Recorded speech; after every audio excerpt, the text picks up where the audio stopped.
This podcast is brought to you in part by the support of the AMTV Patreons. Thank you.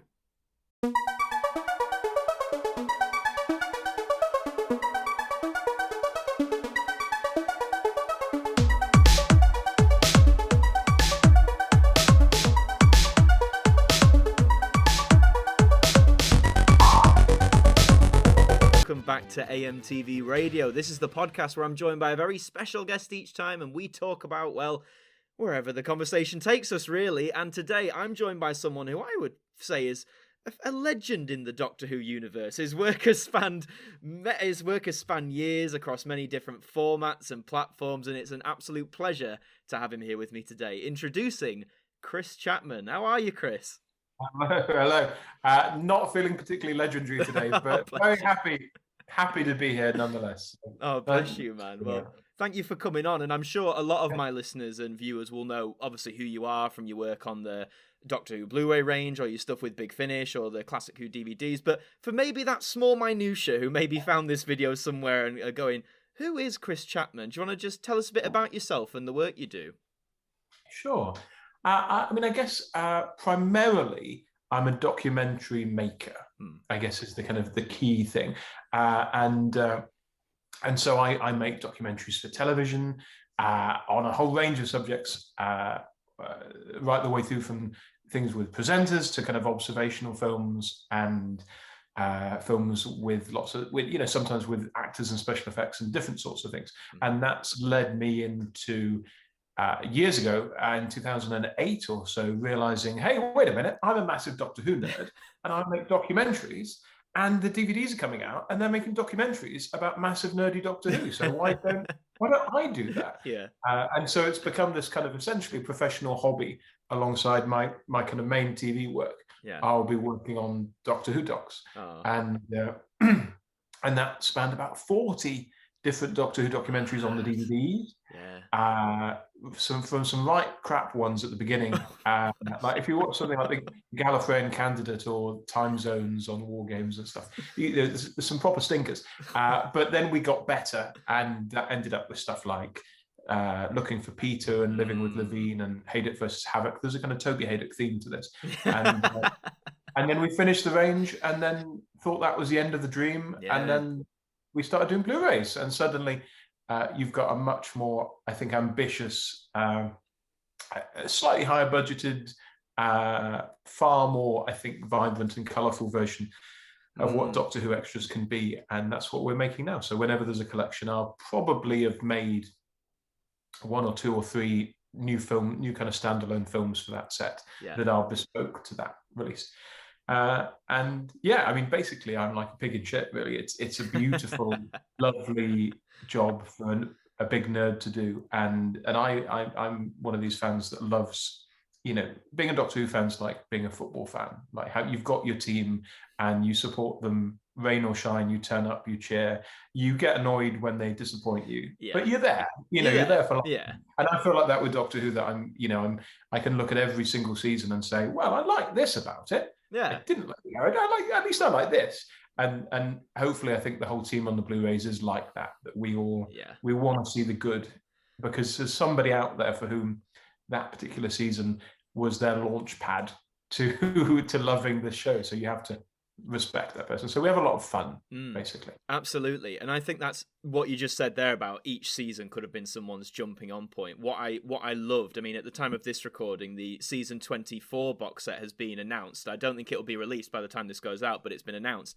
And, season 24, let's face it, in the past, it's often been a bit of the butt of, the joke of fandom. Oh, it's that season. It's the really campy one. But what I loved when you guys announced it, just the outpouring of, love for it. People saying, oh, but we love the sort of, in a way, I don't know if it's the right word, but like the goofiness of some of it. We love the brightness of it.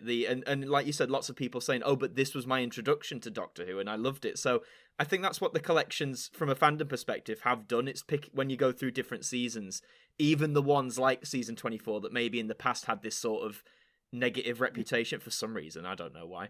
But it's nice to see that they're being sort of, I guess, reevaluated with each release. Is that right to say, do you think?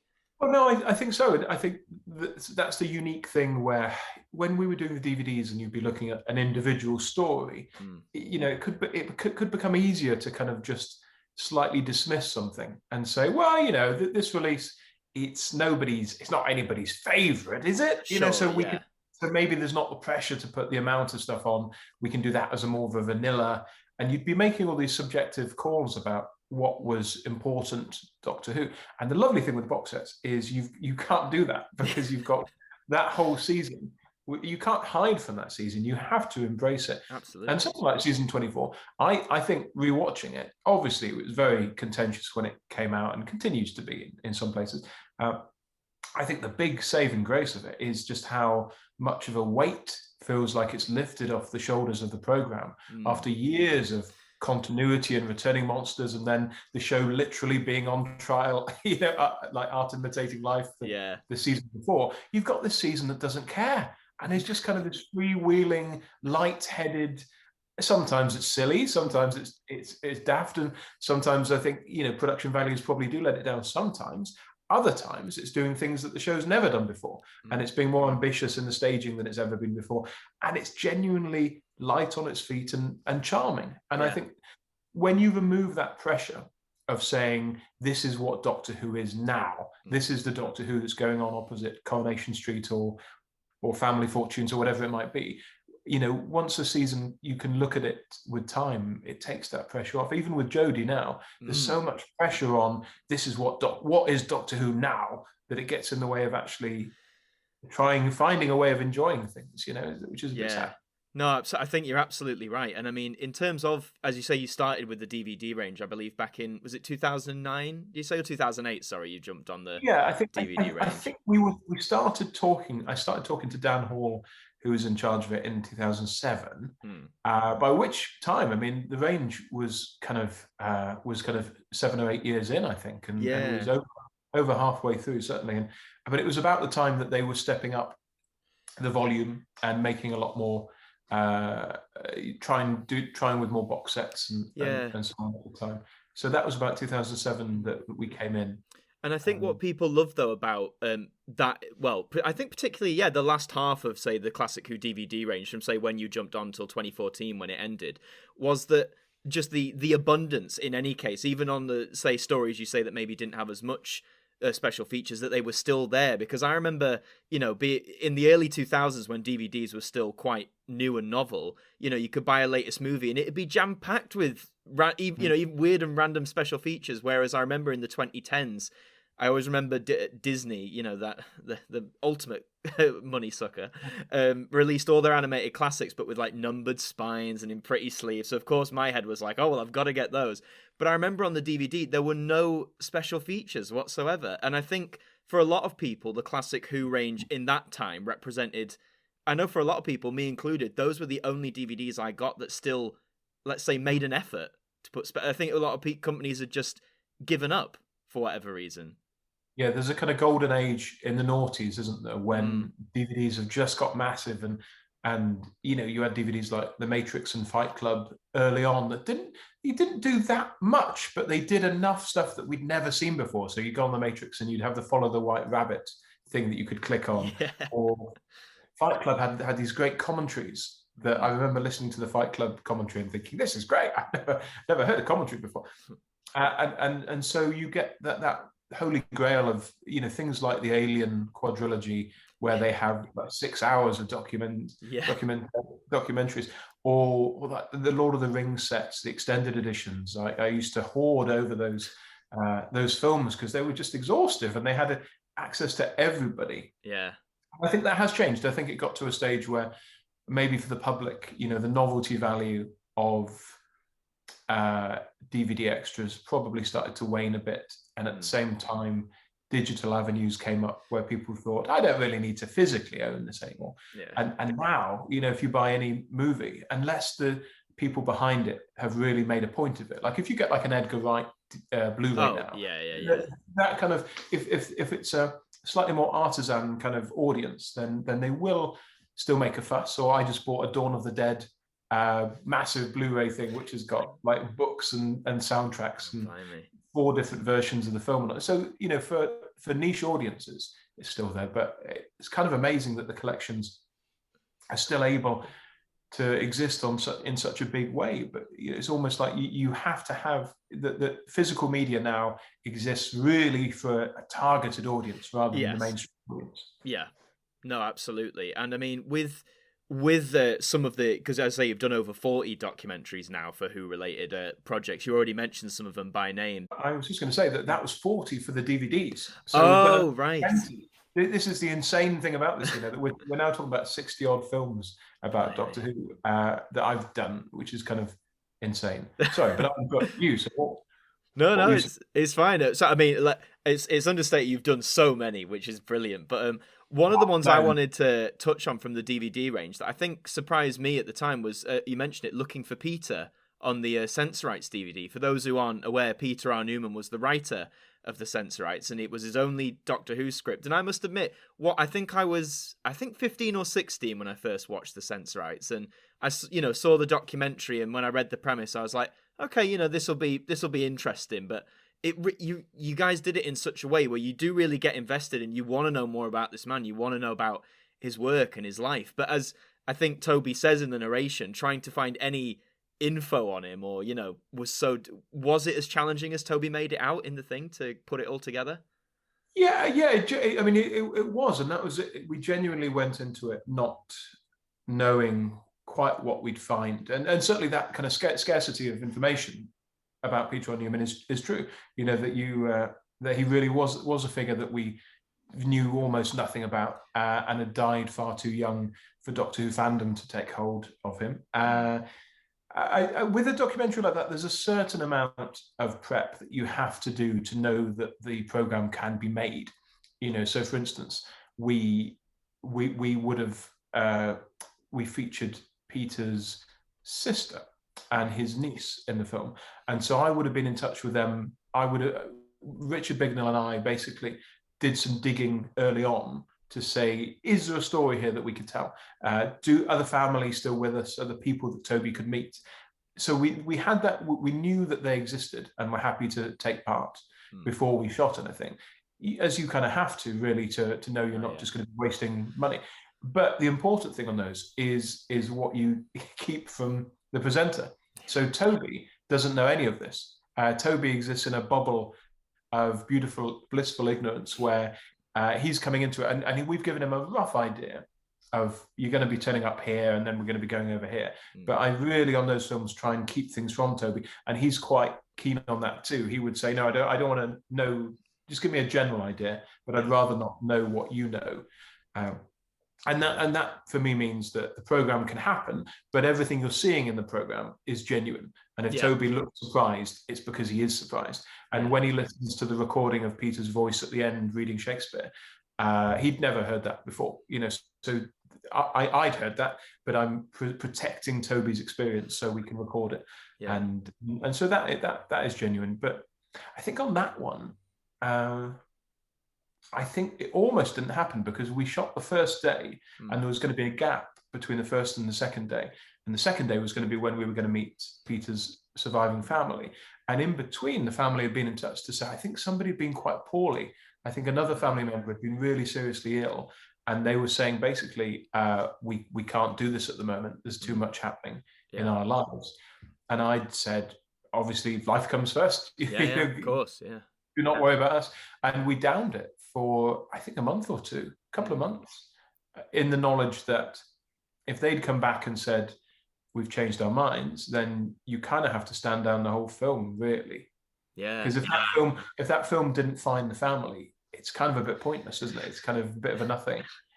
So you do have to have those moments of thinking, I'm just going to hope that it's going to work out. But it was lovely because that's one of those films where if we can do anything that's good, it's that sense that you might watch the Sensorites again, and maybe it's a story that people might kind of skip over a little bit. Maybe seeing that film will make you watch it in a slightly different light. And that's the best thing I think we can ever do, is change a perspective on the actual program. It has to come back to Doctor Who itself, doesn't it? In the end. No, completely. And what I loved about that one as well is, or the premise of it, if you like, is that you guys sort of continued it into the Blu-ray set with Looking for Lenny. That Lenny Mayne, the director of the Three Doctors, and I've noticed that you've taken some of the ideas that you did in the classic range, and I guess sort of, I don't know if sequelizing them is the right word. Pseudo sequel, like you have A Weekend with Waterhouse, following, you could say, with Living with Levine, for example, and I like, so once you've done those concepts once, like, because I guess when you pitch them, maybe as you said with like Looking for Peter, it's like, oh well, it's an idea. At this point, we don't know if we can do it, but it's an idea. Once you've done those ideas once, does it sort of give you that impetus and confidence to be like, yeah, we could do another one of these for X, Y, or Z, I think it's really healthy to look at something and think, did that work? Did the format work? And did it go down well? Because we are literally making it for a target audience, which is definable, and we can hear what they think via Twitter and the message boards and everything. So we get feedback very acutely. So we knew that film had found an audience, and so when you come to then pitch for the Blu-rays, I'm trying to pitch new things, and we pitch things like the writer's room and the doctor's table that were new formats, which are all about seeing how people are with each other, seeing interaction between people that we've only seen individually before. But, we were pitching and thinking, well, the looking for thing really worked. And I love working with Toby. And I think Toby is genuinely a masterclass in how to lower people's guards and help them relax into speaking something quite honest and personal. And so why would we not want to do that again? And I think you come across season 10, you're pitching ideas, and I think we'd always heard about Lenny Mayne. We'd always heard about this awful death. And in a way, I thought this is different to Peter R. Newman, because we know more about Lenny. Lenny is not as obscure a figure, but he's a figure who is obscured by his fate, by his death. That overpowers his whole image. Is everything we know about him is defined by that. So would it be interesting to do a film in reverse, where we begin with the elephant in the room and talk about that fateful night, but the film is about reclaiming his life and looking beyond somebody's demise to look at how they lived. And we, as with all of these, I think on that one we certainly had a bit more of a budget than we had on Peter. So Peter's only a 20-minute film. I think people imagine it being a bit bigger, but it's a 20-minute piece. And Looking for Lenny is about 45, 50 minutes. So it's a lot more robust, and we do more. We could go to see Bernard Cribbins and travel around a bit more. So I hope it feels a bit more full-blooded. And on that one, more so than with Peter R. Newman, the relationship with the family was so crucial on that, because I think for Lenny's twins, particularly for Sadie Mayne, who featured in it, as you can imagine, losing the dad at the age that they did as children, an incredibly raw thing still in their lives, and they had to trust us to come in, and without their blessing, you can't make that kind of film. Absolutely. If they'd said no, we think that's in poor taste, or we don't like you, or whatever it might be, then it can't happen. And it needed to end with them. So that sequence with Toby in the kitchen with Sadie when they're looking through photos, I think was really powerful for all of us. And I hope, certainly from the feedback we got from Sadie afterwards, when I went and showed her the film, and I sat in her garden while she watched it indoors. And it was very stressful 40 minutes, because I was thinking, God, what if she hates it? And I think for Sadie, it was very cathartic. I got the impression that being able to celebrate her father was a good thing for the family to do. So, you end up thinking, we've done some good here. And again, I might watch The Three Doctors and think, I know a bit more about the guy who made this now than I did before. So it all stems from Doctor Who, but I hope it kind of enlarges on Doctor Who sometimes as well. No, I think so. I mean, what I think is, because I remember watching that Looking for Lenny one, and sort of like you say, I knew vaguely who he was, and sadly, like you say, the death stuck out in my head as well. But I think what I like about that and the Looking for Peter, and anyone I think who's behind the scenes, if you like, who's not an actor, I think the stuff you've done and everyone's done on the range has sort of given justice to those people, whether they're still with us or not. It's sort of saying, not only did they help make some great Doctor Who, but they did all this other stuff in life, which, seldom gets forgotten about. Obviously, like, actors are the ones in front of the camera, they get the most coverage because they're the ones people see. But I do think it is just as important, like with the work you're doing, to focus on the writers or the directors or the behind the scenes people, because they all had a, it's like they say, isn't it? Without a director, you wouldn't have a show. Without a writer, you wouldn't have a script. So it all ties back into that. And I mean, yeah, you're right. That ending bit of looking for Lenny is absolutely really powerful. And in terms of giving justice to in this case, a more well-known figure of the Doctor Who space, I adored the JNT documentary on season 26. That was, and again, bumper length, that was like 90 minutes, bumper full length about his life. And yeah, I just think you really sort of showed him for you got down to the essence of who he was as a person, if you get what I mean. Yeah, the JNT one was really interesting.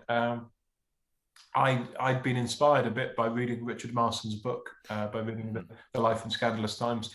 And obviously that was a book that was very contentious when it came out. Got a lot of headlines. But when you read it, you thought, actually, Richard has really drilled down to the key people in John's life and found those people, away from the famous, from Peter and from Colin and so on. He was finding school friends. And I thought that's such a profound thing. And John was obviously no angel, by any stretch. But I think we wanted to make something that, that was not necessarily a rehabilitation, but something that was trying to be fair to John step by step in his life. So when John is a child, I want to make a film about him as a child that has no awareness of where his life's going to go or what he's going to do as a grown-up. And there's a power in, I think sometimes linear can be a dirty word, and people think everything needs to be like Pulp Fiction or something, and you start with the ending and then sometimes to be linear is incredibly powerful if you can say, this is a topic that you've heard scatterings about for your whole life, but here is it, step by step. This happened, and then this happened, and then this happened, and there's a clarity to that. If you watch something like there's a lovely mini-series about the Challenger disaster that was on Netflix. Oh yeah, oh god, that was, because I knew a lot about, I used to be a big space nut, so I knew about the Challenger thing, and I think when they announced it, I thought, oh well, what am I going to get from this? I already know about it, but the way in which they told it was so powerful, so powerful. And to that would take you through step by step to the point where you'd be on the launch pad thinking, I hope it doesn't happen. Yeah. Exactly what's going to happen, but you'd be thinking, oh, maybe it won't happen. And so to take people into the moment like that is really powerful. And so that's what we were trying to do with JNT, was to say, here is his life, step by step, with no foreknowledge, with no foreshadowing. This is his life. And we owe a lot to Richard Marston in that book. And it was very much done as, with Richard as consultant. And I wanted to make its own thing, but in a way to adapt what had been put down and laid down as a foundation. Absolutely. And I think, and I hope it's kind of, I think there was a feeling, I think Ed Stradling, who I love very dearly and has made some very good docs for the Range, said years ago he couldn't make a JNT doc because nobody would say anything nice about him, because he wouldn't be able to find anybody saying that, which I think, is partly Ed being a little dry, and Ed is very dry. But I think you just have to come at it with a certain amount of compassion and figure out. And John, there are absolutely things in John's life that I wish he hadn't done. And if our film was made outside of the BBC and on After the Watershed, then we would, be able to go into more detail on that. But I don't think that makes John an unredeemable character. I think that there's still an awful lot of good that John did, and he was a very interesting person, that counts for an awful lot. Absolutely. And I think the message that sort of, at least I took away, but I noticed a lot of people sort of said it on Twitter at the time when the set came out, was that, regardless of anything else in his life, I think you walk away from it being like, you can't deny he kept Doctor Who going when no one else either wanted to or could, for as long as it did. If he'd have walked in, I don't know, after say Peter left or during the hiatus, then I think it's fair to say we would have never had those last few years of Doctor Who in the 80s.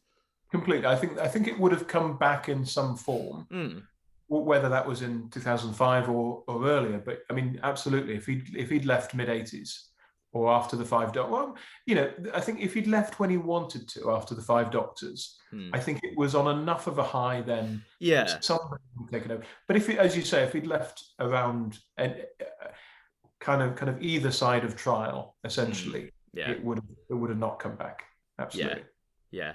No, it's fantastic. And we have to talk about, I believe, 2 of your Who docs have actually won awards, which is very impressive. The first one that springs to mind is Who Peter, which, for those who don't know, tells the relationship between Doctor Who and Blue Peter, because weirdly enough, they've sort of been interconnected all through their lives, really, haven't they? So, were you surprised at the positive reaction to that one?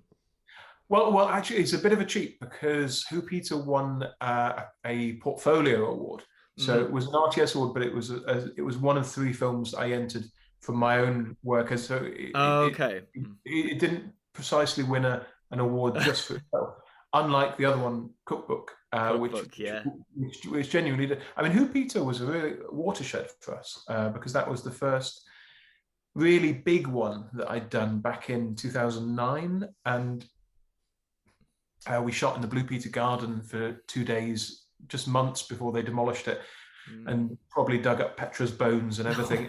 But we shot in the garden, and again, Richard Marson was a figure on that because he'd obviously been editor and producer on Blue Peter in the years before, and he was consultant on that, and his presence meant really that we could get Gethin Jones to come and present it, that Russell T Davies, I don't think Russell would have taken part if it hadn't been for Richard's involvement. And they really, I think, had a connection when Blue Peter had been promoting Doctor Who in 2005. So immediately the whole thing became bigger. And again, it's just to think we shot like an hour of telly in 2 days, just kind of running around Television Centre. It was kind of mad. It was a big deal, that one, and it was a clip from that got me my first TV broadcast directing gig as well at about the same time. So it's been an important one. And the other one, the one that won particularly for its own existence is the Doctor Who Cookbook. Which won an RTS award this year in the middle of lockdown, which was a cheerful moment for us in the middle of something a bit grim. So was that a surprise to you? Because I mean, I loved it. It's that wonderful thing I think the Hooray range is doing, where obviously you can have your more straightforward behind the scenes, or we're chatting with someone. What do you remember about working on the story sort of thing? But I love that the range has sort of gone more, as I guess you could say, experimental. Trying these different concepts. And the Cookbook one I loved, sort of taking that Come Dine With Me or what, those sort of shows, but with a Doctor Who spin. So did that surprise you when someone was like, hey, you've won an award for this? Well, I think it's the documentary. I mean, I love Cookbook and I'm really proud of it, but it is completely nuts. It is completely and it's the kind of film that I think can be a bit Marmite with Doctor Who fans, because I've seen some people say like, why would I want to watch that? Or why it's not got anything to do with Doctor Who. And I think actually we surprised some people by, it is silly and funny, but you do learn more about these people. Toby does get a lot of new information out during these cookery sessions. And, being able to tell those little stories in between about Richard Herndl and the last letter that he ever sent from hospital and all that meant that the film had a bit more, was a bit more solid maybe than people thought it might be. With the award, I think, obviously I entered it, so it wasn't too much of a surprise, but I genuinely didn't think it would win, because I thought when I've tried to enter Doctor Who things before, I think if you're a judging panel, you go, what is this? What is this? And I think Cookbook was just that sweet spot that it was something about Doctor Who, but in a kind of welcoming, silly way, where if you're one of the not we, you could still watch it and get a kick out of it. Now, I might consider putting like the Fury from the Deep documentary in for an award this year, but I'm kind of aware it probably won't get anything, because if you're not we watching it, you're like, well, why should I care about this? And why are these clips from the show audio only? Why are there no pictures? And I'm like, wow, because it was lost by the BBC. I didn't care about that. Why would I want to watch that? So it has to be successful with the not we, it has to, I think, be a certain type of show that we don't always make, because we want to make something purely for Doctor Who fans, really. Yeah. So Cookbook was just in the middle, I think. I think you're right with that sweet spot, because I mean, It is. It sadly it is, isn't it? You know, I say they're not we. I remember I said to some friends once with, I guess it's sort of a hybrid, but with the Adventure in Space and Time, you know, the docudrama from 2013. I was like, right, you want to know about how Doctor Who got started? Let's watch that. And they're like, oh, but this is about old Doctor Who. I'm not going to be interested. And I got them to watch it, and they were genuinely moved by it. So I think, as you say, it depends on the style and the content. And as you say, Cookbook was that nice sweet style where I think there's elements that are familiar enough with people who've watched cooking shows or things of that nature. But the Doctor Who angle, you could argue, is maybe not so heavy where you're like, whoa, what on earth is, you know? Yeah, because it doesn't rely on any foreknowledge. You know, Yeah. it doesn't rely on that. You know, something like Looking for Lenny, the average viewer might think, what? Why though? Why Sure. it's happening? And a Doctor Who fan knows exactly why it's happening, and doesn't. But you know, something like Cookbook, it doesn't require any pre-knowledge or pre-appreciation or anything like that, so it can exist on its own. Something like the JNT doc, I don't know. I don't know if a general audience would understand why, what the fuss is. I hope that they would watch it and be engaged. Yeah. Feedback I've had is that people get sucked into it, but I don't know if they'd turn it on in the first place. You know, it would need to be somehow, it needs to punch through to get people to actually watch it. I'll have to let you know, because I've been debating I rewatched it recently, and I was like, my parents are sort of, they didn't watch it back in the 80s, but they were around and they're aware, and I think they know who he is, because I've probably gone on about it enough for the past 15 years.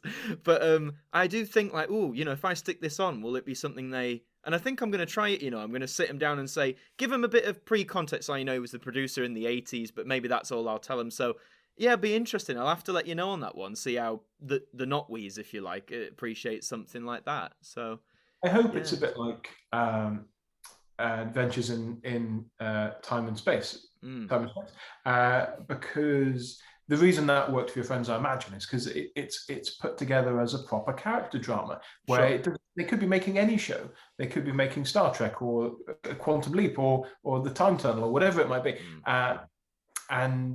But that's not important. The important thing are these characters and where they are in their lives. So I'm hoping some of our films would work like that, at least that you're drawn in on a human level. And John's life is genuinely this kind of Greek tragedy of an up and down that I think is universal. I hope.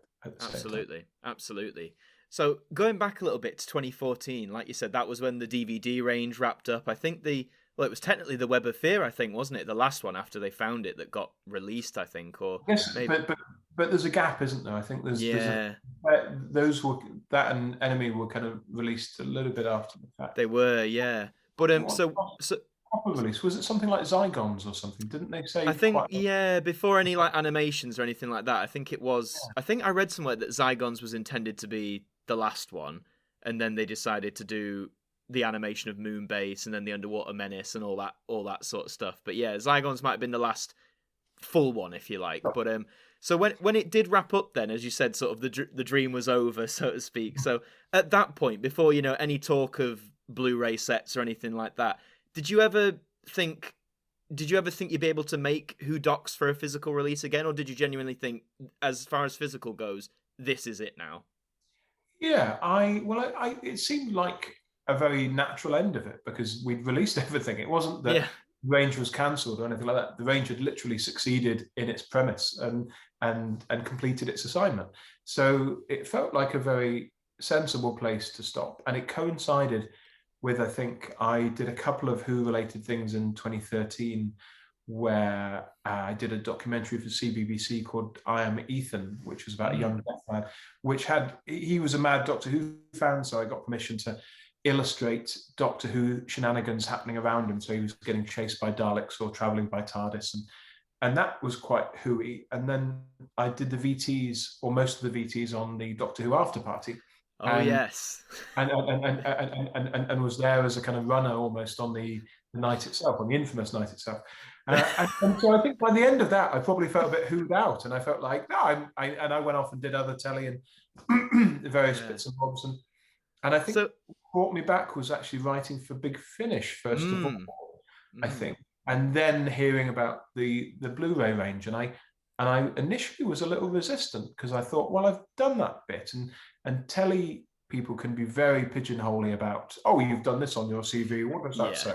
And you don't want to go back to the well too often. And so that's why I'm not on the season 12 box set, was because I was busy with other jobs, and I'd kind of said, well, I'm not so sure. And then Russell Minton, who runs the range, would kind of come back and said, are you sure? And I'd gone, oh, actually, no, I'll come either. and it was on that basis of, here's something I can have complete creative freedom with, and do mad, crazy things, and experiment, as you say, to not have the boundaries, I run them as my own production company. So I've, for better or worse, I've in control of all the budgets and of my own releases and so on. And I just couldn't, there was a real appeal to that. I think I'd just been working on a few TV shows where the executives had very clearly been the ones in control, and that's fine. But I think I'd wanted to then do something where I could just do what I liked and play. And Absolutely. So the Hoorays became very much the place to play. Yeah, and I think it's one of the biggest things, genuinely, that people love about them. Because I think just amongst fandom, when they were very first announced, before any features were announced, when it was like, season 12's coming to Blu-ray, I think initially, at the very beginning, people were like, well, I guess the question was why. I've got them all on my shelf, and at that time, with no special features have been announced, probably because they were either being made or kept under wraps. I think people were like, well, if it's all going to be the same, why would I buy it again? But really, when I've seen people who, in that period, who were like, no, not getting them, now think, yeah, I'm going to get everyone because of the extra content that's on there. I think it's the whole package with these, isn't it? It's the nice thing that people get excited about the trailers, they get excited about the restoration, and the restoration has to still be the main event. But I hope there's something for everybody, because some people will buy them thinking, I've seen these episodes loads, and I've got them on DVD, and I don't really care if it's 20% better picture. It's good enough already for me. And I hope those people are buying because they're thinking, well, but then I get something from the special features, and then there'll be some people who only buy it for behind the sofa, or only buy it for this and that. And I hope everything we do means that every person who buys it, there's something on it that they love. And taking it from a different place. Yeah. I think that's absolutely, I know for me personally, I could probably, I can see them in the distance. I could probably go to each of them and say, the maybe one defining feature on there. There's always a reason why I'd want to pick them up. So, long may that, they're doing healthy so far. Long may it continue till the very end. And don't worry, I think I said to Chris before recording, I'm not going to ask you for a full release list of the collection sets. In your opinion, is there a particular season out there, theoretically, that either you'd be most excited to tackle special feature-wise, or you'd be most daunted to tackle special feature-wise? I think that they all have their own appeal in some way. I grew up, although Colin's the first Doctor I remember, it was the McCoy era that really made me a fan at that point. So I've loved the fact that we've tackled two McCoys, and I very much look forward to season 25. I really look forward to us tackling the black and white seasons, because I think there were elements there, even on a very basic level of thinking about paying tribute to people. There were people like Michael Craze, that. And we were talking about last night, David Whittaker, people that are these key players behind the show that we've never really sat down and said, well, who was this person and what were they like? And so I think it's just the amount of potential on those sets probably feels more enticing to me. I think that on the DVDs, I don't know why this was. Maybe because the black and whites tended to not sell, I think, quite as well as the color releases. That we didn't seem to do so many big features for the black and whites as we would for the later stories, and so I think there were more gaps to fill. I think when we come to do the Blu-rays on those, there will be a lot of potential for kind of filling in, not just making ofs, but really saying who were these people that made the show. And we'd love to do things about Tosh and Wiles and Dougherty and David Whittaker, as I say, and all these people. So I think I look forward to all of that. But there isn't really a season that I could hear about where I would think, oh, some of them are more challenging.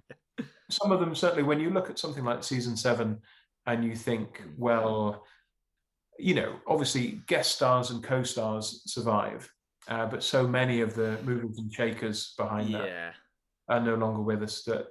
But all that means for me is that we come at it a slightly more diagonal kind of angle, and you do something a little bit different. Absolutely. So exciting in their own way. I think that'll be more appreciated as well for seasons like season 7 or the black and white stuff where, as you say, a lot of the key players are sadly no longer with us. Because I think the expectation, say if you announce season 7, people go, oh, but what can they possibly do because X, Y, and Z are no longer here? And then when they see what has been done, do you know what I mean? I think that's where people appreciate it more, because you haven't just gone, oh, well, they're not here, so we're just not going to bother, or we'll do something very simple. Do you know what I mean? I think it's that appreciation of they've gone at this issue and they've, as you said, come at it from a diagonal and found a new way to do it. I'm probably biased because season 7's my favourite classic season as well. So when you said it, I was like, oh yes, that'll be good. Well, it's great, and like a lot of the most loved seasons, it has an atmosphere all of its own that is quintessentially, that's the reason people love season 18, because there is nothing else like that. There was nothing else like season 24 or whatever. So I think 7 will be a lot of fun, but it's a season where all the making ofs have been done, where the leads of the show are no longer with us. So yeah, I think we just come at it slightly differently. Absolutely. Looking forward to it still. And if the collection sets, obviously I don't know this, but if the collection sets one day far, far in the future decide, hey, we've done all of classic Who, we've got the rights to delve into new Who now as well in that same sort of package format, whatever. Would you be down for doing new Who docs as well? Yeah, I've always said I'm very much, for me it's one big show, and I was so excited in 2005 when it came back. Equally as excited as I was in '96 when I thought it was coming back. When you were all duped. So. Yeah, I was so excited. So no, I mean, I think there's a huge potential there, and people talk a lot about whether we think that the contributors would be open enough to talk about the problems. I think we've seen in recent years that you need a bit of distance to be able to really be honest about what things happened. But I think when you're making the films, from our point of view, we would always be approaching it with love and respect, and not trying to do like a tabloid job of this kind of thing. But I would love to do like a 2-hour, like kind of big feature length season 1 documentary. And I think that's probably, for me, that's probably the way to go, is not to think like we have on the DVDs that let's do a making of the long game or whatever, because in a way Confidential has done that. And I think we're far more likely to do an overview of that particular production era, and then documentaries that pick out certain figures or moments that were crucial to that. But I equally, I think we've got so much on our hands at the moment with the classic stuff that I don't think anybody's in any hurry, and I genuinely say that I don't know whether we will or not, but I'd love to, definitely. Yeah, I always see on Twitter and stuff the the fan debate is, oh well, if they start doing the new Who in that same range, is it going to be series 1 or season 27? What's it going to be? That's always the debate. Has to be series 1. Yeah, has it is definitively known as series 1, isn't it? It makes us look like such dickheads if we say it's season 27. We do not look our best as fandom if we start back on this stuff. It is season. Sorry, it is series 1, and that means we can understand at least season and series. But I would think it very silly if we started trying to do it as season 27 or whatever. Yeah. One thing I wanted to ask you as well, just again, I don't know how, if at all, I don't know if it will ever be tackled, but with obviously Paul McGann, he had the one TV movie, and I've seen people share, either potential ideas or concepts of, oh well, because I guess the common thing is, oh, he had the one thing. How can you make a box set like that out of one thing? And some people have said, oh, well, that can be like the main feature, disc 1, but then you can have all the random wonderfulness of the wilderness years, like little skits or specials and things like that. So if that ever happened, would you want to do like, sort of like you said about series 1, like a big 2-hour doc on like the wilderness years as a whole, or? I think with the wilderness years, it's slightly trickier. I mean, I absolutely think that, I mean, there are obviously clues hidden in plain sight here, aren't there? Because we've, like Who Peter 2, I think Who Peter 1 is on season 26, isn't it? But Who Peter 2 is not on season 26. So you think, where is Who Peter 2 going to go, I wonder? Season 1, the very beginning. And there's no guarantee of anything until it's actually commissioned and it happens. Sure. But it would be silly to ignore the fact that we've obviously left some stuff off from that era, sure, which I'm sure will be contained at some point. And I would love, just as a fan, to see Paul McGann's face on a cover and have that moment, just like the rest of them. So I as a fan, I think it's perfectly valid to have a box set for that era. I don't know if I would do a kind of an overview of that era, because I kind of feel like we've done that on the DVDs, that there are Wilderness Years box sets, Wilderness Years documentaries, and I think the Doctor Forever series that James Cross tackled quite a lot of chunks. And very important to me is that we don't just repeat those things because we've forgotten they happened. You know, that we go, oh no, we should, because it's all about that, so we should do another one. And I'd much rather we did something new. But on that one, I would love to. I've often said that I'm a big fan of the McGann movie, just for the cultural significance in my own life of how excited I was about it at the time. And so to do for that one, to do a proper on location Vancouver making of.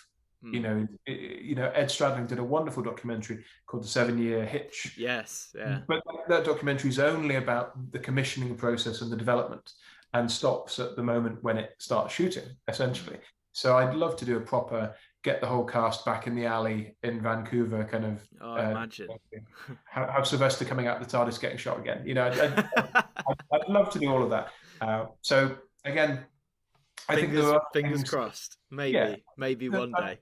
I think there are other things, other bridges we'll cross first, but I think we'd love to do something proper. Yeah, definitely. Absolutely. Fingers crossed. And an interesting thing I wanted to ask you as well, because obviously you've made so many of these now, and I think, I think it's fair to say you've got a confidence in how, you approach these things, how you pitch them, how you film them. Have you ever had a doc that you've either pitched or like based out an idea where it didn't happen, whether that was for budget reasons or whether the higher ups just said, no, we don't think this is right, so to speak? I mean, loads of docs where you pitch and it doesn't quite hit the spot, or more typically that you're asked to make a film and you pitch 3 and they pick the favorite. Right.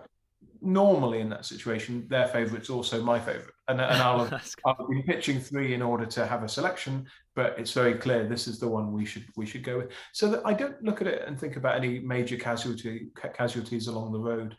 I've said a few times that we were pitching things like I wanted Adam and Joe to do like a Doctor Who big documentary about Doctor Who fandom and the evolution of fandom, and maybe do it with their toys, kind of recreating certain scenes. And we pitched it to Adam and Joe, and they said, "Lovely, but no." And I think Joe was pretty much making a Tap the Block at that time, so probably had other things on his mind. Yeah. But no, we've been lucky, and things that I thought might not happen, like pitching, let's get Frank Skinner to do a Terrance Dicks documentary. Yeah, that's probably not going to happen. Yeah. And then it did happen. So I'm always surprised by how much an affection for the subject matter can bring somebody on board who would normally, we'd never be able to afford a person like that normally, unless they do it for the love. So if you find the people, so whenever anybody says they're a Doctor Who fan, in a famous person, my ears kind of pick up, and I think, we can use you. Yeah. Make like a mental note. No, that's fair enough. I mean, again, it was a great surprise for people, I think, when the season 8 box set special features trailer dropped, and as you say, there's Frank Skinner holding a Target book talking about Terrance Dicks. Everyone's like, wow, because I think, again, like you say, I think we knew he was a fan, he said it before, but just to see him on one of these things, it's honestly incredible. It really is. It's a big commitment for Frank. He doesn't need to do that. And I'd not worked with Frank before, and we were saying, can you please come and do 3 days of filming with us? And again, you're making an hour-long documentary there in 3 days, which is crazy. Filming 20 minutes of edited footage a day is crazy. thing to do. So it's a big commitment from Frank to say, okay. But he just said to himself, I want to make a Doctor Who extra, and he'd had this kind of little nagging thing to say, I'd love to do that one day. And I don't know if he'd do another. I think maybe for Frank, that was just a bucket list thing of, we really want to do that. And we were able to pitch Terrance Dicks, and that was a figure that really meant something to Frank. So when you watch the film, you might be suspicious and think, is he really a fan? And I think within about 2 minutes, you absolutely know that Frank knows more than you, to be honest. Frank, I thought, having worked with Toby, am I going to have to feed Frank a bit of information? And I absolutely not. Frank knows his stuff and did his homework and genuinely cares about what he's talking about and cares about Terrance. And I don't want to ruin it. But Frank has a genuinely moving connection to Terrance that we didn't know about when we pitched it to him, and he brought to the table, and we were like, oh my God, that's the shape of the film right there, is Frank's story about Terrance. And so I think that's the one I'm most interested to see how it goes down when it comes out in March, because we in that one we film a lot with Terrance's family in the family home, and I think you learn stuff about Terrance, who was always a master of those beautiful convention anecdotes that really don't tell you that much about the man. And so our mission was to kind of embrace those anecdotes, but also get beyond that a little bit and figure out what who he really was. So I think it'll be quite enlightening, that one, in a good way. It's not like we're going to reveal the awful the hidden secrets of Terrance Dicks. Secret serial killer Terrance Dicks. It's a love letter, absolutely. Sure. But it's also ended up as a love letter to the bookish, to kids in libraries, to bookworms around the world, and to scribes and writers, and so I hope that's something that people will take from it. That Terrance's love of language is the motor really for the whole film around it. And Frank, people forget Frank was a former art student. He's a poet, and people think like fantasy football, but actually Frank is is an intellectual man with a mastery of words. So I think he's the perfect guy to have in the middle of a documentary that celebrates the written word. Absolutely. And I mean, at the time we're recording this, folks, season 8 is not out yet. However, by the time you probably see it, it will be out. So if you have it, so if you have it and you've seen it, this is the only perils of pre-recording, isn't it? So if you're watching this and you've seen the Terrance doc, let us know what you thought in the comments. We'd love to know. Yeah. Please. I'll be excited to watch it 3 weeks into the future, however long it is when the set comes out. But no, and so far as I know, it's out March 8th, I think, isn't it? So as far as I know, that's happening. That would be lovely. Lovely stuff. And I want to dovetail a little bit into your Big Finish work, because I think, again, I'd argue you're most probably well known in the sphere for the documentaries and stuff. But I remember listening to various of your stories and then saying, oh, that was Chris Chapman. And they go, what, the guy who does the documentaries? I'm like, yeah, the same. Not in a bad way. They're genuinely surprised. So I noticed your first one for the main range of the series was number 217, the part of the memory bank. I can never remember the numbers. That's good. I've only got it as my notes. I haven't just plucked that from thing. I wish. But so with Big Finish then and writing, had you written scripts for audio before, or was this like a completely new thing? I've always written for pleasure, and that had started to come into my work. I would start to write short films. So often we'd get a corporate commission, back when I used to work for Dean Films in Newcastle, where I started doing the DVD stuff. And we would get a company would come to us and say, we want to make an anti-bullying film that we can show in schools. And I would work with another chap called Stephen Boyle, who was a director. And I would write and produce what he was going to do. So we'd make a film about a conker club that was set up at a school, and it had gone underground, like Fight Club. And it was about the geeks fighting back against the bullies who ruled Conker Club.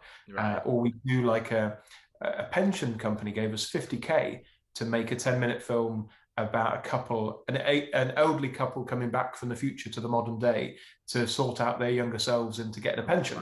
We turned into like a sci-fi epic, starring, the chap, Hamish Wilson, who played the Pine Robber, was the elderly lead in that. And so there'd always be a bit of whoishness. Yeah.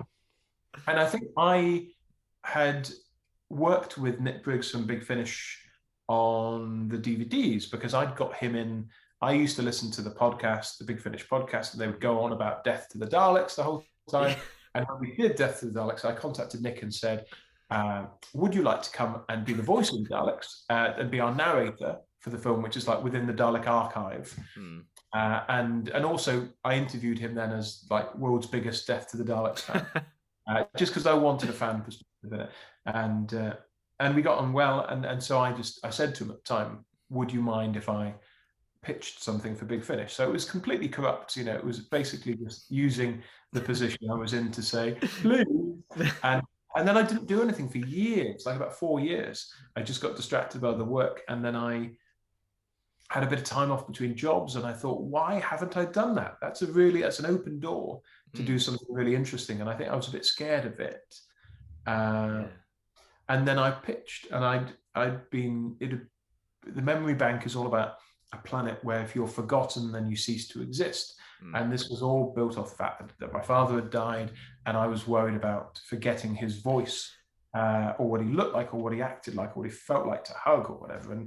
And that somehow that meant he would not exist anymore. Sure. His memory would be erased. And that converts very nicely into like a Doctor Who format where you literally say, but what if there was a planet where that happened? And I was incredibly lucky because when I pitched that, originally as a 4-parter, Alan Barnes, who was script editing the main range at the time, was looking to make an anthology set all about memory, where each story was about memory. So I pitched him the ultimate memory at the point when he was looking for that. So insanely lucky timing. The stars aligned. Absolutely. And he gave me that opportunity and said, could you do it as a 1-parter, which is why the memory bank feels insanely compressed. And a whole 4-parter happens in 35 minutes.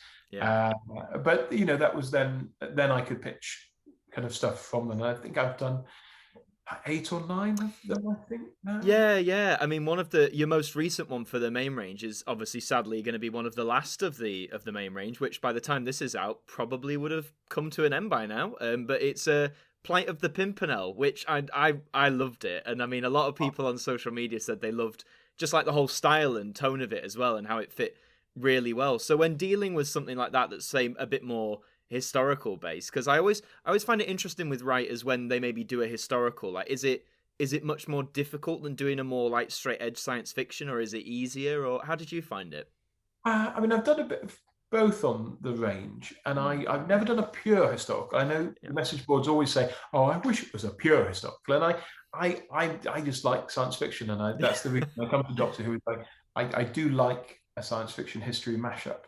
I think it varies how you deal with the history. Something like Plight of the Pimpernel is far more a pop culture version of Reign of Terror. You know, it's far more me going and watching different adaptations of Pimpernel stories, but also going back and watching Carry On, Don't Lose Your Head. You know, Carry On, Don't Lose Your Head is probably more responsible for the tone of Pimpernel than anything else. But something like Scorched Earth, where you're dealing with a more serious, I mean, the Reign of Terror is obviously serious because people get their heads chopped off, but Scorched Earth, we had like newly liberated France and the shaving of hair that was going on there in French towns, and you kind of don't want to mess about with that stuff. Sure. You know, so I was reading a lot of books and watching a lot of documentaries for that, and equally when we did Iron Bright, which is all about Isambard Kingdom Brunel, that in a way, I think not necessarily in a good way, you can tell that's the one that I did the most research about, because it's almost like a Wikipedia page of information about the Brunels. Sure. Yeah. Because I went and I read that stuff and I visited those places and really tried to put that in. So sometimes you can get a bit carried away with it.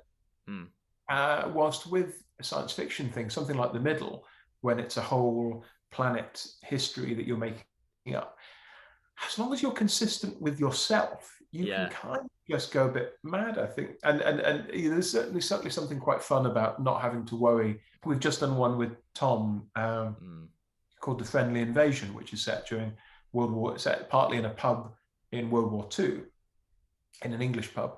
And we were, Nick Briggs directed it, and we were asking ourselves, I think in the script I'd put that somebody is offered a bag of nuts. Hmm. And like the day before the recording, we were saying, did they have nuts? Would a pub have had nuts? And we ended up finding, actually, they would have had crisps, even though it feels like nuts should have been there before crisps. Yeah. There were some basic salt and crisps that would have been available during the war in an English pub. So we changed it to crisps. But that kind of thing can drive you mad, where you're thinking, oh God, is it accurate? No, it's all those with Alien Planet or whatever. Yeah, it's all those little details. So I remember in one of these previous episodes, I had a chat with Helen Goldwyn, and with her, she wrote Subterfuge, of course, set in just after the war with the Seventh Doctor, and she sort of said the same thing about with those. It's the little historical details that niggle you the most, because like the big stuff is, say, there's a lot of information out there. So like, you know, we know Churchill didn't win his second term after the war ended. That came later, but that's easy, I guess. That's easy to broach. But it's those tiny minutia details where there's not a lot of information, and you've either got to go deep diving or you've got to talk to people who were there. And I can imagine that must be the most frustrating element of writing anything with a historical context. It's just there's an extra stress level to that just keeps you awake a bit. Yeah. And often it's language as well. You know, would people have used that kind of phrase at that time? Does that phrase actually originate from a film or something that I'm not aware of that came after this time period? Excuse me. But I think it's a nice challenge. I mean, those are lovely gigs to have and to be able to research and much easier to do something like that that's within reach of history than to say, I don't envy Anthony Coburn, wasn't it? Going and write Unearthly Child and having to think, what would Tsar say to old woman? You know, that's a far trickier job, because you can't, there's no correct answer to that. On an alien world, you can make shit up. In a history, you can follow history. What do you do with cavemen? That's kind of really, I don't know how I would do that. And I think he probably struggled with that as well. You know? Yeah, absolutely. And I mean, Big Finish, as we all know, have several great ranges going on. They've really, you know, told loads and loads of stories. I'm not asking you to reveal anything, of course not. But is there, along the way, has there been any range or any particular like TARDIS team or setup that you've gone, yeah, do you know what? If I got the chance, I'd love to give that a crack, so to speak. By no particular contrivance, I've ended up doing a lot of stuff with Colin, and I love Colin, and I'm very happy writing for Colin's Doctor. But what I haven't done yet is write for McCoy, and I love McCoy. I grew up with McCoy, and it's just so happened that opportunity hasn't happened yet, and I would love to write for McCoy. So if anybody's listening, who can give me that, hire me to write for McCoy. But they've just announced that we're doing a box set all about the 11 with Colin, and there's that Tom Baker one coming on the way, and I've just been asked to help develop a new story, but still no McCoy. I don't know what's going on. But I mean, the other thing I'd love to do some stuff for the early ranges that they do. That people like Simon Guerrier do such good work on, you know, to be able to write for the first or second, or even the third Doctor stuff they do would be really amazing. And I don't quite know how I'd get myself into that headspace, but it would be that would be fun, definitely. Yeah, absolutely. I mean, when with these stories that you've done, I know you said the first one with the memory bank, that was sort of your idea going to them. So now that you've done a few of them, do you keep pitching fresh ideas, or is it a case of they say, hey Chris, we've got this rough outline, can you flesh this out for us, or is it a bit of both? It is a bit of both. So Pimpernel was I think as has been said, Colin had said to them in studio, I'd quite like to do a Pimpernel story, and so the producer John Ainsworth said to me, could you develop a Pimpernel? You know, okay, yeah, I can do that. With something like the 11, that was very much Matt Fitton and his team coming to me and saying, we'd like you to write something for this box set that needs to be the ending, and you need to inherit this, and this, but pick something that you think would be good. But then something like The Middle or Scorched Earth or Iron Bright is just me sending over a big document of ideas, of 7 or 8 ideas, and saying, how about these guys? And sending that to a particular script editor on a range, and he might come back and say, I like this one. and then I write something more expansive about that one, and then we see if it gets commissioned. So it's a nice mix, and I think something like Warzone that I wrote for Peter Davison was really fun, because that was Scott Hancock and Guy Adams on that. It was very much their baby, and they, I think, just ran out of time and came to me and said, we've got this rough idea for something about a race. And I think because I was the only Big Finish writer who also used to blab about on Twitter about running marathons and stuff, they were like, maybe you should get this guy to do it. And it's quite nice to do like it must be working for someone like Russell T Davies on the new show. If you're one of the writers coming in and you're given a bit of a shopping list of, we want to get from here to here, feature, and here's a rough idea, but that it just uses a different creative muscle, and it's quite nice when you've come off a story where you've created everything to do something where it's more of a problem solving exercise of, how do I make this work rather than how do I invent something from scratch.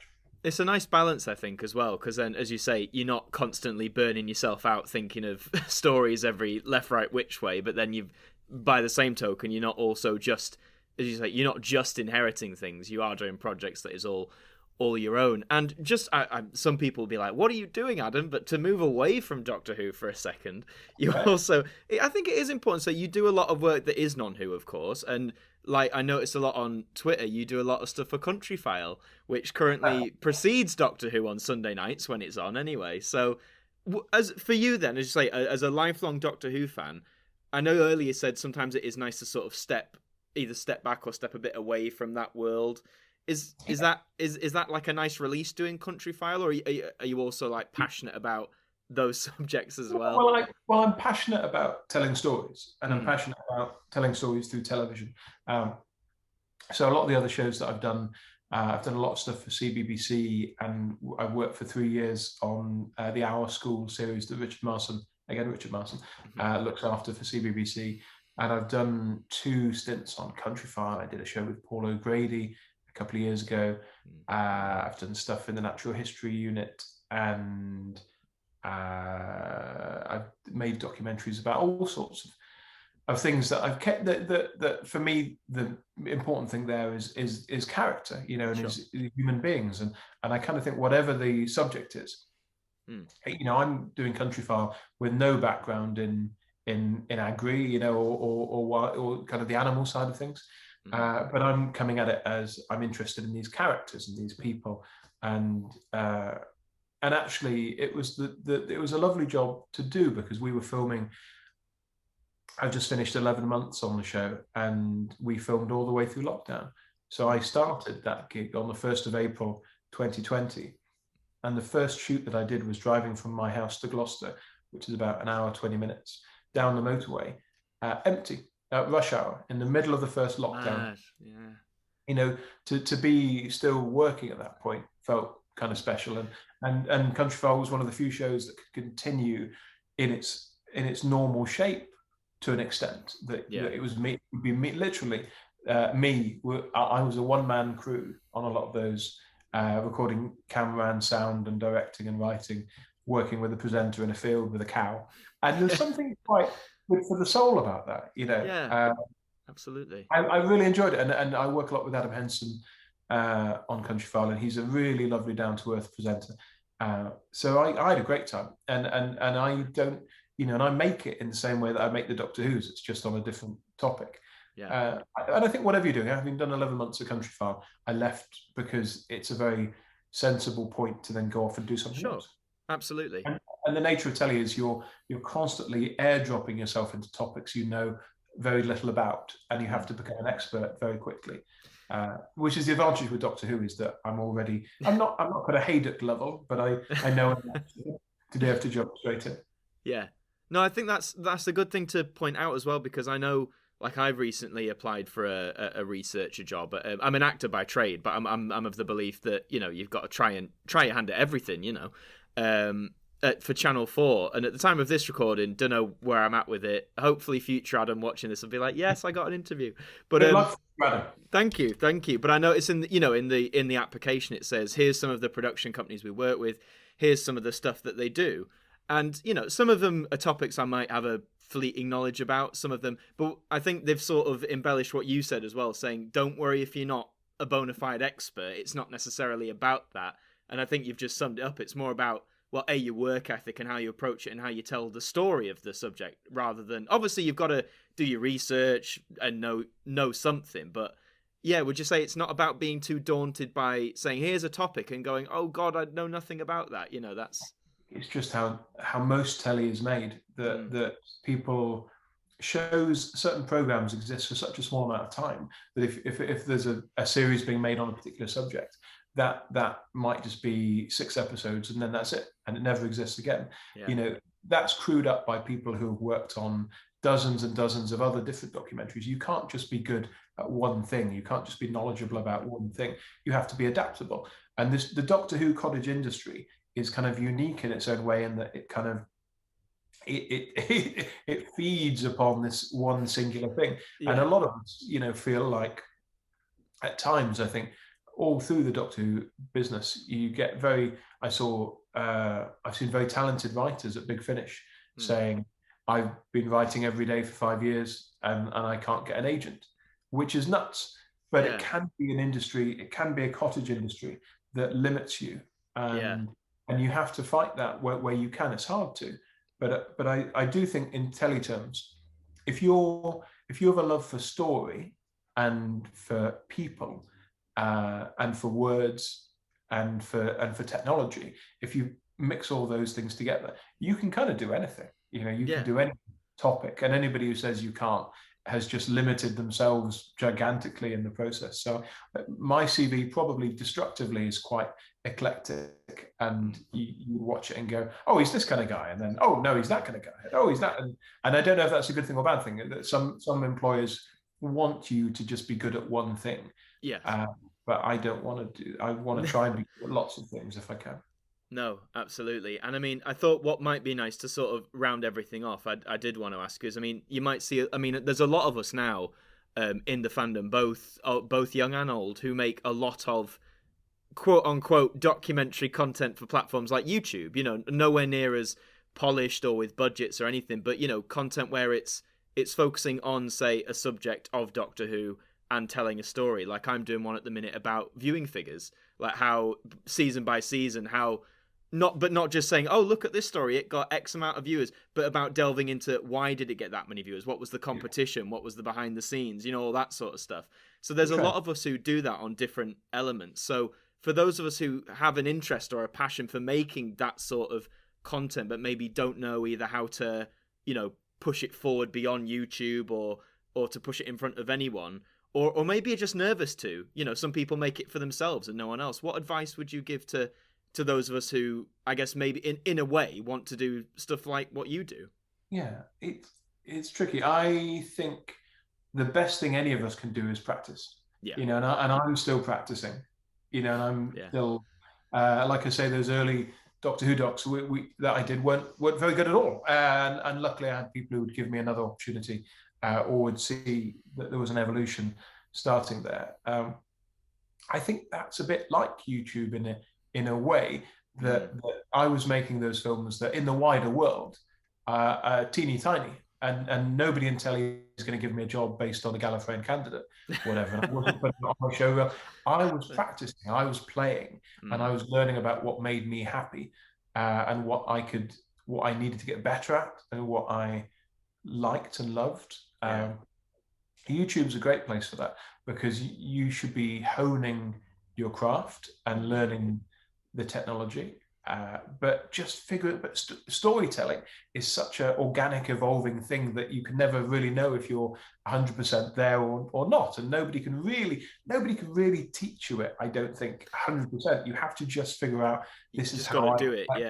Telling a story, and you'll get better. I've certainly got better at that as I've gone on, and I've got a long way to go still. So I would say use your medium. You've got access to something in YouTube that, unlike me making films on VHS and showing it to my mates at uni, you've got actually something that in theory could break out if it was striking enough. In theory, that could be seen by the right person. And on a good day, I'd always say the good thing about telly and the medium as a whole is that you are as good as your stuff. So if you can sit somebody down and show them a clip and it's really fucking good, then in theory, they should give you a job. Now, that's the theory. What I found more as I've gone on is politics and lots of other things get in the way.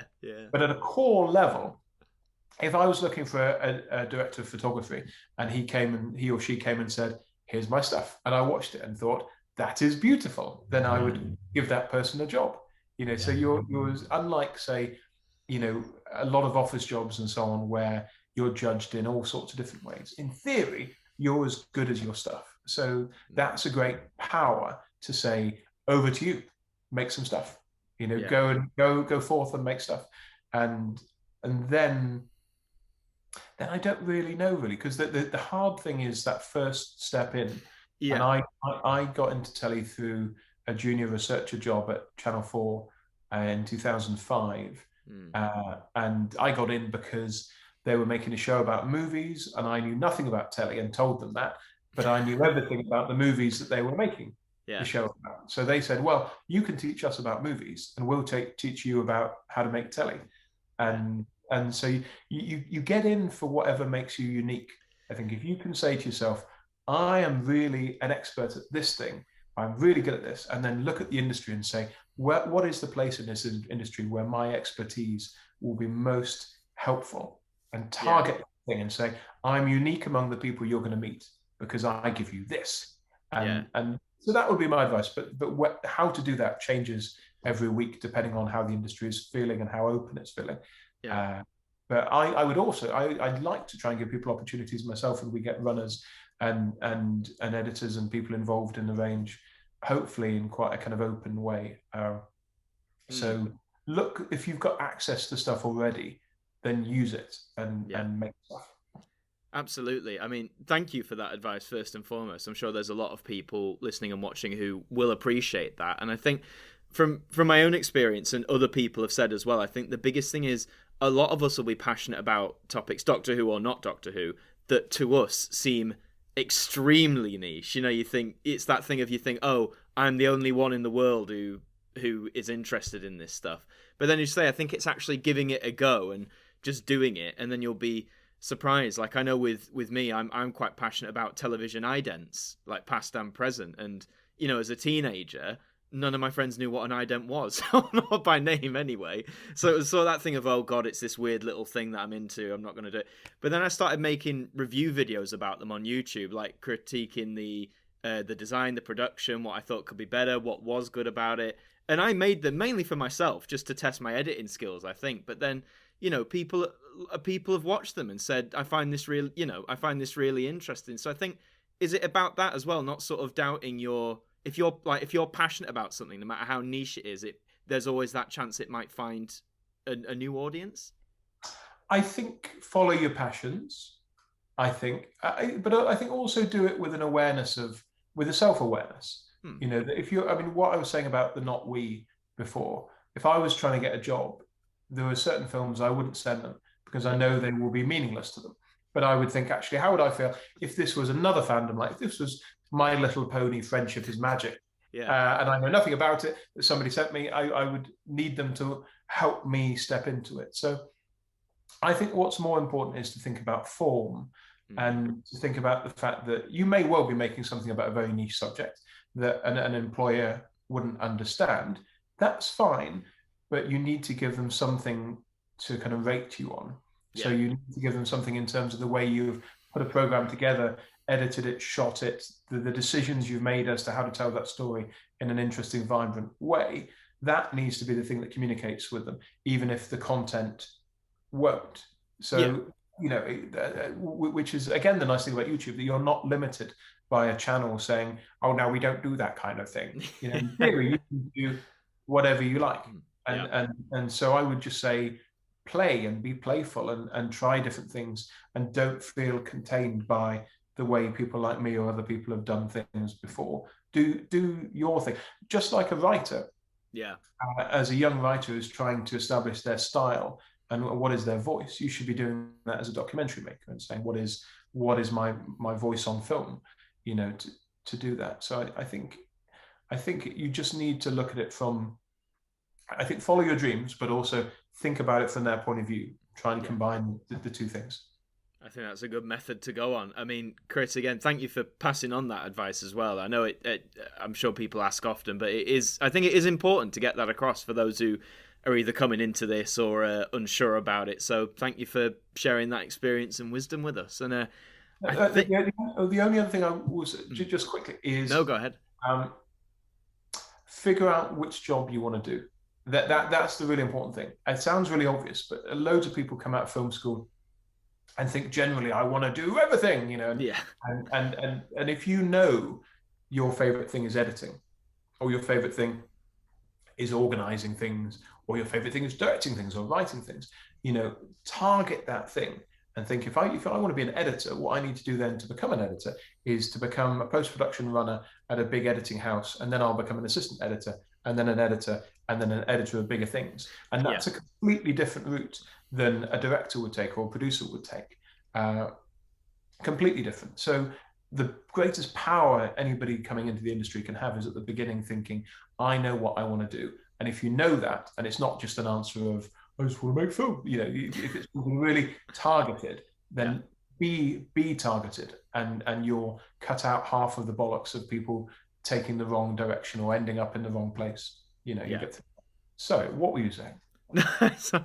I've just thought, now for anyone listening, you've got to imagine a big World War I posting at the pointing one of Chris saying, know what job you want to do.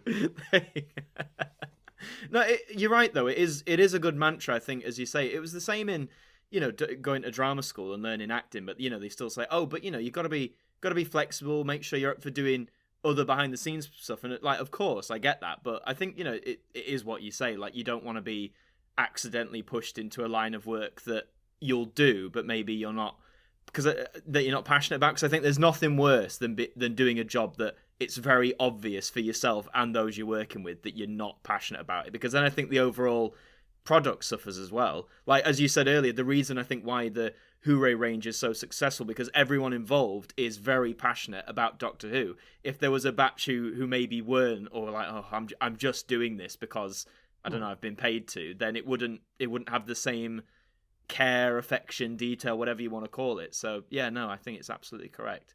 Yeah. Absolutely. Well, that was, I mean, I'm taking all that advice, but no, again, Chris, thank you so much for joining me for this chat today. It's been an absolute privilege and a pleasure to chat with you. Is there any of your work or social medias you want to shout out? Because you can feel free to do so now if you like. Well, I'm on Twitter. What am I? I'm like at Chris Chapman 81, I think, on Twitter. So that's probably the best place. Yeah.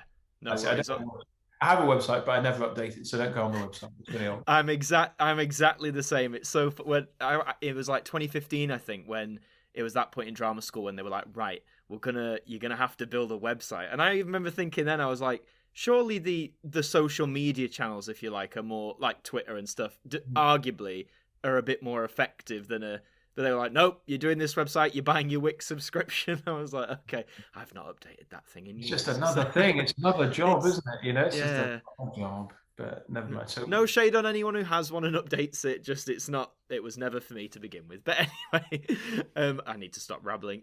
For those who are watching, thank you very much for watching. It's been an absolute pleasure to have you. Let us know what you think in the comments. Subscribe to the channel. And if you're listening to this on the audio version, again, thank you. Please be sure to give us a follow on whatever platform it is, Spotify, Google, Apple, etc. We've got new guests every single week. And again, just Chris, big thank you, man. No problem at all. It's been fun. Good. I'm glad. And hopefully I will have more fun next week when I shall see you lot next time.